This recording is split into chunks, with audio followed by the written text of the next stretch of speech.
श्री राम, जय श्री राम। बोलो भारत माता की जय, भारत माता की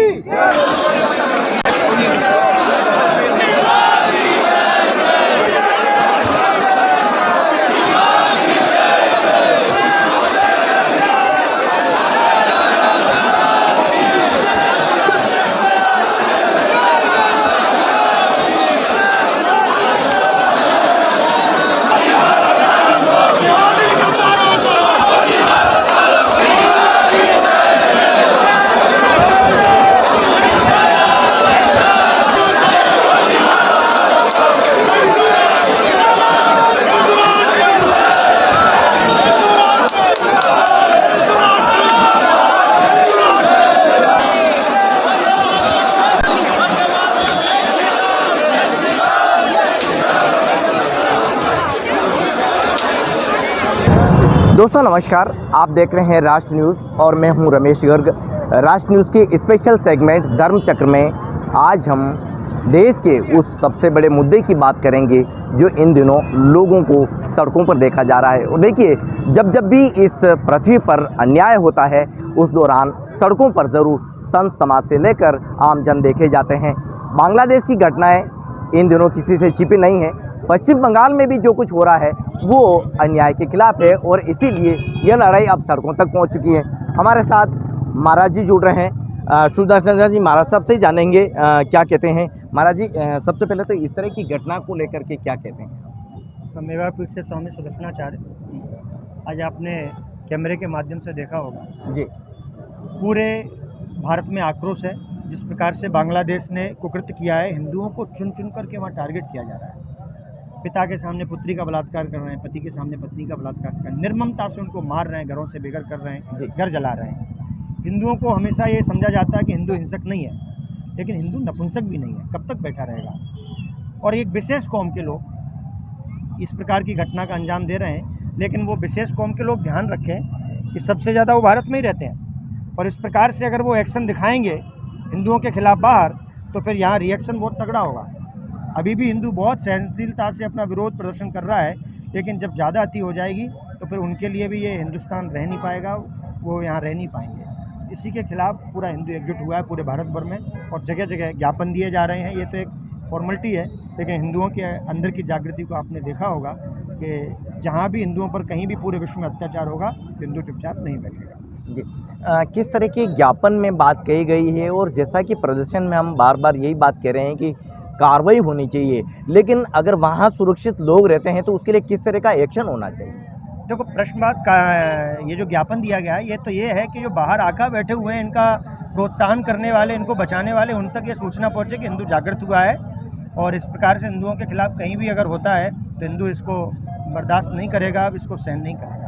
अब पाकिस्तान से लेकर बांग्लादेश तक जो आईएसआई का जो पूरा एक गठजोड़ देखा जा रहा है और जो स्थिति पाकिस्तान की हुआ करती थी उसको बांग्लादेश में भी ये स्थिति पैदा करके भारत के यानी कि जो हिंदू लोग हैं उनके पर चुनौती की जा रही थी, ये कैसे करते हैं? प्रश्न ये है कि आईएसआई क्या कर रहा है, इस पर भी हम नहीं जाएंगे। कौन क्या कर रहा है, इस पर भी नहीं हम जाएंगे। कोई कह रहा था शेख हसीना भारत में, अरे वो तो हमारी भारत की कूटनीतियाँ हैं, वो तो ऊपर के लोग जाने। प्रश्न ये है कि हिंदुओं के खिलाफ कहीं भी अत्याचार होगा। आज उदयपुर में जब कन्हैया हत्याकांड हुआ 2 साल पहले, तो तब भी तो हिंदुओं के खिलाफ ही हुआ था। तो अब ये ऐसी घटनाएं होंगी तो अब हिंदू सहन करने वाला नहीं है। एक्शन का बहुत रिएक्शन तगड़ा होगा। बस इसी के लिए हिंदू सब जागृत हो रहा है। इसमें हमारे सिख भाई कंधे से कंधा मिलाकर हमारे साथ है, पूरा हिंदू समाज हमारे साथ है। महाराज जी से ये भी जान लेते हैं, अगर एक्शन का रिएक्शन हुआ तो क्या कुछ होना चाहिए? देखो, अब सारी चीज़ें आपको रिवील थोड़ी कर देंगे। जी जी जी। प्रश्न ये है कि वो जब कोई घटना करते हो बताते थोड़ी हैं, आके करके चले जाते हैं। और इस प्रकार से अब करेंगे तो हिंदू भी उससे ईंट का पत्थर समझ लो बस। महाराज जी, पश्चिम बंगाल में भी एक घटना हुई। कोलकाता में एक डॉक्टर थी, उसके साथ में निर्ममतापूर्ण इस तरह का कुकृत्य किया गया, क्या कहते हैं आप? वही मैं कह रहा हूँ कि हिंदू में अब जागृति आई है। अब हिंदू सहन करने वाला नहीं है। हिंदुओं के खिलाफ पूरे भारत में या पूरे विश्व में कहीं भी अत्याचार होगा तो इसी प्रकार से उसका विरोध प्रदर्शन होगा। विरोध प्रदर्शन इसलिए किया जाता है ताकि ऊपर तक ये बातें पहुँचें कि हिंदू जागृत हो चुका है। ये एक तरीके की चेतावनी है, और इसको अगर ऊपर के आका लोग नहीं मानेंगे तो उसका फिर रिएक्शन होगा जो उसी समय पता लगेगा। कन्हैयालाल हत्याकांड का आपने जिक्र कर ही दिया। क्या कुछ अब आपको लगता है इसमें क्या क्या फांसी हो जानी चाहिए या और इसी को लंबित होते हुए दे? अब इसमें तो कोई संदेह नहीं था। ये हत्याकांड अगर यूपी में होता तो पता लग जाता। जी। उस समय की कुछ ऐसी सरकारें थीं जिन्होंने उतना अच्छा केस नहीं बनाया। उसका ये खामियाजा है कि इस पे कोर्ट ने वो लटका रखा है। लेकिन अगर ये यूपी में होता तो तुरंत की तुरंत फैसला हो जाता, और तुरंत की तुरंत ऐसे किसी भी का तुरंत ही फैसला होना चाहिए। जी महाराज जी, एक बार बार सोशल मीडिया में कमेंट ये आता है कि देश में अब एक योगी नहीं 4-5 योगी चाहिए। महाराज जी क्या कहते हैं? देखो, प्रश्न ये है कि वेशभूषा से तो मैं नहीं कहूँगा। योगी का हाँ इतना ज़रूर है कि उनके आगे पीछे कोई नहीं है, और सरकार में बैठने वाला ऐसा ही होना चाहिए ताकि उसको किसी चीज़ का भय न रहे, डर न रहे, वो किसी के लिए इकट्ठा न करे। जो पूंजी आती है, टैक्स पेयर लोगों का जो पैसा है, वो राष्ट्र हित में लगे, उनके हित में लगे। तो अगर कोई विरक्त परंपरा के व्यक्ति बैठता है तो निश्चित है कि वो जो भी करेगा राष्ट्र हित के लिए करेगा, उसी के लिए समर्पित होता है। तो योगी एक ही बहुत भारी पड़ रहा है। आप कह रहे हो 4 योगी विश्व पे भारी पड़ जाएंगे भारत। तो देखिए दोस्तों, संत समाज से तो बहुत बड़ा रिएक्शन हमें अभी अभी मिल गया है, और ये साफ कर दिया है कि एक क्षण का रिएक्शन बहुत तगड़ा होगा। सनातन से जुड़े हुए लोगों से जान लें कि यदि अत्याचार बढ़ता है हिंदू समाज पर तो किस तरह से वे आगे एक्शन का रिएक्शन भी करने वाले हैं। सबसे पहले कमलेंद्र जी से, आज ज्ञापन दिया है, क्या क्या कहा गया है? कि देखिए, ज्ञापन में खुला बताया गया कि जो देश के ऐसे गद्दार हैं उनको चुन चुन करके उनको इस देश से निकाला जाए। आज चाहे बांग्लादेश की सबसे बड़ी समस्या हमारे यहाँ आ रही है, रोहिंग्या मुसलमान, जो कि वास्तव में जिंदा इंसान को खाने वाले लोग हैं, तो वो क्या हमारे को छोड़ेंगे क्या? और वास्तविकता में भी है, जिस बांग्लादेश को आज़ाद कराने में भारत का अहम रोल है, आज उसी के लोग वहाँ गद्दारी करके हमारे लोगों को, हिंदुओं को काट रहे हैं। ये सहन नहीं होगा। और ऐसे लोगों का, जो भारत में भी ऐसे गद्दार हैं, जो देश के लिए ऐसे लोग हैं, उनका टोटल बहिष्कार करना पड़ेगा जी। अगर बहिष्कार नहीं करेंगे तो आने वाले समय में हम भी बांग्लादेश की जैसी जो लोग धमकी दे रहे हैं वो कहीं ना कहीं भुगतना पड़ेगा। इसलिए अब का समय है, अभी नहीं चाहते तो फिर कभी नहीं चाहते। जी, अपन यहाँ नहीं क्या? तो देखिए, यही बात हम जान रहे हैं कि ज्ञापन में जो बात हो रही है वो धरातल पर कितनी होगी। कमलेंद्र जी से आगे बढ़ाते बात। सर, बहुत ज्ञापन दिए हैं, अब क्या होना चाहिए? देखिए, वास्तव में उसमें जो विषय था, विशेष खुल करके जो ऐसे बांग्लादेशी घुसपैठे हैं जो भारत में घुसे हैं, कहीं ना कहीं हमारी राजनीतिक लोगों की वजह से घुसे, और उन्होंने उसको बहुत बड़ा हिंदू वोट बैंक बनाया है। उसको तोड़ करके ऐसे बांग्लादेशी घुसपैठियों को खुल करके चुन चुन कर उनको वापस बांग्लादेश भेजा जाए, तभी तो भारत की सुरक्षा रहेगी। वरना नहीं तो हम लोग देख रहे हैं, आज हमारे यहाँ के खाने वाले भी हैं, वो पाकिस्तान की जय बोल रहे हैं, और खुलेआम यहाँ के जो नेता हैं वो भी खुलेआम उनके लिए कह रहे हैं कि वैसी स्थिति हो। अरे ऐसी क्या स्थिति होगी? हिंदू कोई नपुंसक कमज़ोर नहीं है। वो साल भूल गए जब मुगलों को खदेड़ने वाले वही हमारे महाराणा प्रताप थे, वही हमारे शिवाजी महाराज थे, और उनका खून हम सब में है। अगर ऐसा कभी समय आया तो हम भी उस तरह से निकल जाएंगे। वाकई में अभी पूरा भारत में सर्वेक्षण होना चाहिए कि बाहर के बांग्लादेशी घुसपैठे ऐसे कौन है। मैंने बार बार कहा है, जो आज पश्चिम बंगाल से वहाँ से घुस करके जो रोहिंग्या मुसलमान आ रहे हैं, जिनकी गति हम लोग देख रहे हैं किस तरह से आप सभी भारत में फैले हुए हैं, उनको चयनित करके सबसे पहले तो उनको यहाँ से खदेड़ा जाए, और नहीं खदेड़ा जाए तो उनको समुद्र में फेंक दिया जाए। जी, आप बताएं, कई तरह के ज्ञापन दिए जाते हैं, अब क्या वक्त आ गया है एक्शन लेने का? एक्शन का रिएक्शन तो हम देख रहे हैं। देखिए, बांग्लादेश ने जो कृत्य किया हिंदुओं के साथ बहुत बुरा हुआ है। मैम आगे दो बेटियों की इज्जत लूटी जा रही है, घर जलाए जा रहे हैं हिंदुओं को सरेआम मारा जा रहा है। हिंदू कोई डरपोक जाति है, कोई डरने वाली नहीं है, लेकिन आप भीड़ इकट्ठे होकर किसी पे अत्याचार करोगे तो ऐसे ही होगा। एक टाइम जब हमारे गुरु गोविंद सिंह जी ने इनके खिलाफ आवाज़ उठाई थी, आज हम सबको वापस एक होना पड़ेगा। जिन्होंने अपने बच्चों की बलिदान दे दी, खुद बलिदान हुए, तो आज अब हिंदुओं को जागना पड़ेगा। अगर हम ढीले रहे, सोए रह जाएंगे तो हमारे देश पे कौन कब्जा कर जाएंगे और क्या बन जाएंगे आने वाले टाइम में हम कुछ नहीं कह सकते। अगर सब एक नहीं हुए, अब जागे नहीं, अगर अब नहीं तो कभी नहीं। आज आपके पास जो समय है, सब हिंदुओं को एकत्र होकर एक होना है, और जो हमारे धर्म को, हमारी रक्षा करनी, हमें बचाना है। अगर हम ढीले रह गए तो आने वाला टाइम हमारा बहुत बुरे समय आने वाला है। और हम चाहते हैं कि सब हिंदू और जितने भी धर्म दूसरे सारे हैं, कोई आदिवासी नहीं, कोई जैन नहीं, कोई सिख नहीं, कोई सब मिलके एक हो जाओ और पूरे हिंदुस्तान को बचाओ और पूरे हिंदुस्तान की रक्षा करो। यही मेरा कहना है। सब मिलके, हम सिख समाज भी पूरा आपके साथ हैं, जब जहाँ जिधर बोलोगे हम हमेशा खड़े रहेंगे। जय भारत, जय हिंद। तो देखिए, सिख समाज के जो लोग हैं उनके द्वारा यूनिटी की बात की जा रही है, महिलाएं हैं, उनसे बात करते हैं। हमें पूरा विश्वास है, पूरा सही स्टेप लेंगे और हम हमेशा उनके क्या आपको साथ लगता है कि सही समय पर कोई इम्प्लीमेंट है, कानून है या उसकी जो क्रिया प्रतिक्रिया है वो सही समय पर हो जानी चाहिए? कई बार हम देखते हैं कहीं न कहीं वेरिएशन रहता है। जी बिल्कुल, सही समय पे सही निर्णय लिया गया ही काम आता है। बाद में किया हुआ काम कभी काम नहीं आता। और सेकंड थिंग, इंसान जब खुद के लिए खड़ा रहता है तो ही वो आगे बढ़ता है या जीत पाता है, कोई और आके उसको बचा नहीं सकता। आज बांग्लादेश में अकेला एक इंसान क्या करेगा? जब पूरा हिंदू समाज वहाँ पे बांग्लादेश का, वो खुद ही लड़ लेगा। जब वो खुद आपस में भाईचारा बनाकर आगे आएंगे तो कोई उनको हरा नहीं सकता है। और जब वो देखेंगे कि सारा समाज, पूरा वर्ल्ड उनके साथ है, हिंदुओं के साथ है, तो वो उनमें आत्मबल बढ़ेगा। और वो आ भी रहे आगे। आप देखिए ना, कितनी न्यूज़ में दिखा रहे हैं वो इस सिचुएशन को भी कैसे हंसते हुए झेल रहे हैं। और ये हम अप्रिशिएट करते हैं उनको और उन पर गर्व करते हैं कि वो इस माहौल से भी बाहर निकल के आ रहे हैं और हम सब उनके साथ हैं। जी, हम सब उनके साथ हैं, ऐसा महिलाओं के द्वारा किया जा रहा है। सर, बहुत सारे लोग आज आ रहे हैं, इसमें शामिल होने के लिए आए हैं। क्या कहते हैं, सबसे पहले तो इस तरह के प्रोटेस्ट में शामिल होकर के क्या मैसेज समाज को मिलता है? आप सबसे बड़ा मैसेज हम ये देना चाहते हैं कि जब तक सनातनी हिंदू अपने देश में ताकतवर नहीं होंगे, तब तक दूसरे देश वाले भी, जब हम कमज़ोर होंगे तो वो भी अपना एक मत रखेंगे और हिंदू विरोधी ताकत होगी। जब हम हमारे देश में हम ताकतवर होंगे तो किसी भी देश में हिंदुओं की तरफ आंख उठाने की ताकत नहीं होगी। ये ज्ञापन हम ये दिखाना चाहते हैं कि सारे देश में हिंदुओं में एक हैं, चाहे किसी भी धर्म के हों, जाति प्रथा के हों। हम हिंदू अगर संगठित हैं तो संगठन ही एकमात्र ऐसा मूल है जो हम इससे पार पा सकते हैं। अन्यथा सारे विश्व में हिंदू को प्रताड़ित किया जाएगा। और हिंदुओं को एक साथ रखने के लिए हमें संगठित होना है, ऐसी आवाज़ें उठाते रहना है और एक साथ खड़े होंगे तभी सही होगा। ये जो कई बार जनसंख्या कानून को लेकर के हम देख रहे हैं कि किसी अल्पसंख्यकों के लिए कानून कुछ और होना चाहिए, ये होना एक कानून, जब तक इसकी बात आती है एक कानून एक देश, इसके लिए आप क्या कहते हैं? ये बहुत बड़ी विडंबना है। हमारे ही लोग इस तरह के, आप लोकसभा में देखेंगे वक्फ कानून के विरोध में कुछ लोग ऐसे बोले थे। बड़ी विडंबना होती है कि हिंदू ही हिंदुओं के विरोध में बोल रहे हैं। एक ऐसे नेता ने कहा था कि देखो आपने, हिंदुओं ने मुसलमानों की कितनी प्रॉपर्टी कर रखी है। जब इस तरह की बात आती है तो बड़ा मन में दुख होता है।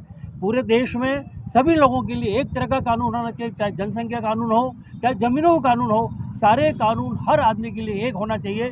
ये मुस्लिम के अलग, उनके लिए अलग, उसके लिए देश बटा जा रहा है। देश को बांटने के, रोकने के लिए कानून एक होना चाहिए। जी, आप बताएं, अभी नारे लगाए गए, अभी भीड़ आपने देखी और ज्ञापन के माध्यम से मैसेज दिया गया है, लेकिन अब बंद रख कर, व्यापार बंद रख करके ये बात कही जा रही है, क्या कहते हैं? व्यापार बंद करके ये बात कही जा रही है, सही है। और सभी हिंदुओं को एक होकर इसके विरुद्ध लड़ना पड़ेगा।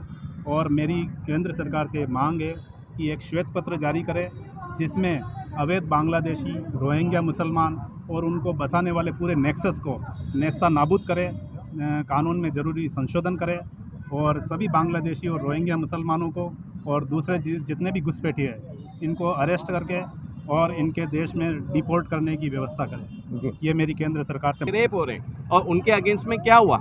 उनकी गवर्नमेंट ने अभी तक भी कोई भी एक एक्शन नहीं लिया है हमारे हिंदू भाई बहनों के लिए, जो सबसे पीसफुल कम्युनिटी है एंटायर वर्ल्ड के अंदर। अभी तक क्यों नहीं हुआ उनके थ्रू? और आज अगर आपकी फाइट आपकी गवर्नमेंट से, आप उनसे लड़ो। आप जो बेचारे बेजुबान लोग हैं, जो बेचारे अपने इनोसेंस में से खाली अपना काम धंधा कर रहे हैं, आप उनको क्यों मार रहे हो? जस्ट बिकॉज वो खाली आपके धर्म के नहीं है, आपके मजहब के नहीं है। क्या ये कोई इंसानियत है? एंड साहब, मैं तो आपको ये बोलता हूँ, आप वहाँ छोड़ो, यहाँ भी हमारी जनरेशन तो ठीक है, लेकिन हमको लगता है कि अब हमारी आने वाले जनरेशन को भी यही सब कुछ फेस करना पड़ेगा, यही सब कुछ। आज एक आर्टिकल 370 हटाने में इतने साल लग गए। वक्फ बोर्ड आज भी एक एक प्रॉपर्टी करके हड़पता जा रहा है। ऐसा बिल पास ही कैसे हो गया? मैं तो आज आप लोगों से ये पूछता हूँ। मैं तो बोलता हूँ कि सारे अपने हिंदू भाई बहनों को, कोई समाज नहीं, कुछ नहीं, हम सनातनी हैं, हम सब एक साथ हैं। और इस बार पूरी अपन को ठान लेनी है। ये जो 99 सीट लाके ये जो पार्लियामेंट में बोल रहे हैं कि हिंदू हिंदू बोलने वाले वायलेंट होते हैं, अब मैं बोलता हूँ ना कि तुम लोग कहाँ पर हो? जब बांग्लादेश में हो रहा है तो आज आप कहाँ पर हो? हम ही भुगत रहे हैं, हमको ही मारा जा रहा है सब जगह से। चाहे आप कश्मीर देख लो, चाहे आप बंगाल देख लो, चाहे आप बांग्लादेश देख लो, चाहे आप साउथ के कुछ स्टेट्स देख लो, हमारे साथ ही साथ ही हो रहा है। और हम अभी भी अपने आप को इतना सुरक्षित महसूस नहीं करते हैं। आज इसीलिए जो हम अपने काम धंधे छोड़ के आज इसीलिए हम सड़कों पे खड़े हैं कि ताकि हमारी भी कोई सुने और आज आखिर कोई ऐसा स्ट्रिक्ट एक्शन आए गवर्नमेंट के साइड से। सबसे पहले तो ये जो देश के गद्दार हैं, जो देश के अंदर घुस के यहाँ पे खा पी रहे हैं और देश के खिलाफ ही ये सब चीज़ें कर रहे हैं, सबसे पहले तो उनको बाहर निकालो। और अब हम एक हो चुके हैं, चूंकि हमको एहसास हो चुका है, क्योंकि कुछ लोग हैं, कुछ पंथ के लोग हैं जो पूरे वर्ल्ड में सिर्फ आतंकवाद करना, मारा काटी करना, उसके अलावा कुछ नहीं जानते, जो दूसरे देश भी समझ चुके हैं। हमको भी स्ट्रिक्ट एक एक्शन लेना चाहिए 100%। बिल्कुल एक स्ट्रिक्ट एक्शन होना चाहिए, यही बात कही गई है। और सबसे बड़ी बात है कि यूनिटी की जब बात की जा रही है तो इनके लोगों द्वारा आज ये साफ कहा जा रहा है कि अब हम सभी एक हैं, जाग चुके हैं, लेकिन सरकार को समय रहते ज़रूर कोई स्टेप उठाना चाहिए। यदि कोई स्टेप समय पर लिया जाता है तो उसका एक्शन का रिएक्शन भी समाज में ज़रूर देखना मिलेगा। और जैसा कि जो रूल्स बनाए गए हैं उसमें कहीं न कहीं हमको वेरीफाई ज़रूर करना पड़ेगा, कितना हम लचीला कानून बना रहे हैं, कानून में कितना कुछ और सुधार करने की ज़रूरत है। लेकिन अब सभी यही आस लगाए बैठे हैं कि आने वाले दिनों में जल्द से कोई एक्शन का रिएक्शन होगा, वरना संत समाज ने तो आज ये साफ भी कर दिया है कि एक्शन का रिएक्शन भी इतना तगड़ा होगा कि समाज में फिर जो कुछ होगा उसका रिजल्ट भी सभी को सामने देखना पड़ेगा। लेकिन दोस्तों बता दें कि देखिए 2 साल पूर्व उदयपुर में कन्हैयालाल हत्याकांड हुआ, उसके बाद में जनमानस यही कह रहा था कि इनको फांसी की सज़ा दी जाए। आज भी परिजन उसी बात को लेकर के लगातार हमको इंसाफ नहीं मिला है, अभी तक इंसाफ नहीं मिला है। इन लोगों को डायरेक्टली शूट करना चाहिए था पब्लिक के सामने, और अभी तक भी वो जेल के अंदर वो लोग सेफली बैठे और हम लोग अनसेफ बैठे। आज हम अपने मन की बात, अपनी कोई भी सही बात है उसको हम अपने व्हाट्सएप के स्टेटस पे नहीं डाल सकते, अपने फेसबुक पे नहीं डाल सकते, लोगों के साथ शेयर नहीं कर सकते। हमको फियर है, हम कहाँ पे शेयर करेंगे। आज मैं मीडिया के सामने भी खुल के भी नहीं बोल पा रहा हूँ। क्यों? क्योंकि ऐसे लोगों को कानून अभी तक भी स्ट्रिक्टली पनिश नहीं कर रहा है साहब, जिसके लिए बहुत स्ट्रिक्ट एक होना चाहिए। क्यों उनको अभी तक भी 2 साल तक उनको रोके रखा है? उनका पूरा वीडियो आया है, उन्होंने खुद ने स्टेटमेंट दिया कि हमने ये कांड किया है। क्यों अभी तक वो लोग बचे हुए हैं? मैं आपसे पूछता हूँ जी। क्या, लेकिन हमारा क्या, हमारी सेफ्टी का क्या? 2 साल किसी को लगते हैं इंसाफ देने में, जिसमें कि पूरी पब्लिक जान रही है, सिस्टम जान रहा है कि इन लोगों ने अपराध किया, तो इनको इतना समय क्यों लगा? आज आप ये बोल रहे हो हमारे हिंदुस्तान जैसे देश में अभी भी ये हालात हैं, तो जो बेचारे बांग्लादेश में जो हमारे हिंदू जो बेचारे पर दिन एक एक घंटा बेचारे कितना भयभीत होकर गुजार रहे होंगे, वो हम सोच सकते हैं, हम समझ सकते हैं। एक चीज कहना चाहूंगी, हिंदू ये क्यों भूल जाता है कि सिर्फ भारत ही उसी का एक देश है। बाकी कंट्रीज में आप देखिए ना कितने सारे मोमेडन इलाके हैं, हिंदू ये क्यों भूल जाता है? अगर भारत में इस तरीके की कोई कंडीशन होती है तो वो कहाँ जाएगा? उसके पास तो कुछ भी नहीं है भागने के लिए, फिर वो ऐसे ही गुलामी की जिंदगी जिएगा, वो इस तरीके की मौत मरेगा। हिंदू यही चाहता है क्या? वो उसको ऐसे गुलामी वाली जिंदगी और ऐसी ही मौत मरनी है? ऐसे जीने से क्या जीना जब वो अपने देश के लिए, अपने राष्ट्र के लिए, अपने सनातन धर्म के लिए अगर कुछ नहीं कर सकता है। जी, तो देखिए दोस्तों, आज कई बातें हमें इस प्रोटेस्ट में जानने को मिली, और बड़ी बात ये है कि उदयपुर का जो कन्हैयालाल हत्याकांड है उसमें भी अब जल्द से इंसाफ की मांग की जा रही है। लेकिन आने वाले दिनों में इस बांग्लादेश के मामले को लेकर सरकार क्या एक्शन करती है, किस तरह का फैसला लेती है, ये देखने वाली बात होगी। लेकिन जिस तरह से घटनाएं हो रही है वे काफ़ी अमानवीय है, और इसी को लेकर अब समाज में विरोध प्रदर्शन किए जा रहे हैं। जिला कलेक्टर पर आज जो प्रदर्शन किया गया है इसमें संत समाज ने ये ऐलान भी कर दिया है कि एक्शन का रिएक्शन बहुत तगड़ा होगा। ज्ञापन किस तरह का दिया गया है, क्या कुछ लोगों ने कहा है, किस तरह का प्रदर्शन हुआ है, ये एक एक तस्वीर आप राष्ट्र न्यूज़ के धर्मचक्र में देखिए, और प्रतिक्रिया चैनल के कमेंट बॉक्स में ज़रूर दीजिए। एक नए सेगमेंट के साथ फिर मुलाकात करेंगे, तब तक के लिए धन्यवाद।